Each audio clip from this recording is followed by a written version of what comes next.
Быйыл август айынын башында Рух Ордо маданий этнографиялык комплексинде Кыргызстанда алгачкы ирет Рух санат дүйнөлүк салттуу маданият жана музыка фестиваль өтөт. Ага алыскы Түштүк Азия, Америка континентиндеги өлкөлөрдөн тартып, кошуна мамлекеттерден дагы салттуу музыканын өнөрпоздору катышаары күтүлүүдө.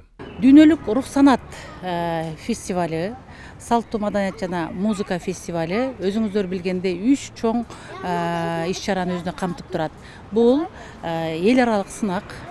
Эл аралык сынакта ооз-эки салттагы профессионалдык музыканы алып жүрүүчүлөр катышкан сынак.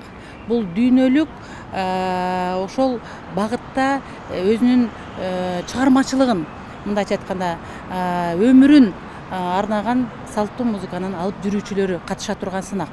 Аталган фестивалдын уюштуруу демилгесин президент Садыр Жапаров колдоого алып, министрлер кабинети атайын тескеме чыгарган. Анын алкагында эл аралык сынак, конгресс жана салттуу музыка маркети өтмөкчү. Мындан тышкары улуттук тамак-аштардын аянтчасы, кол өнөрчүлөрдүн көргөзмө жарманкеси орун алат. Фестиваль өзүнүн ичине 3 негизги багытты камтыйт. Бул биринчи эл аралык конгресс. Эл аралык конгрессте салттуу маданият менен салттуу музыканын теориялык маселелери каралат, илимий теориялык маселелери каралат. 3 багытта иш алып барат бул жерде 3 секцияда.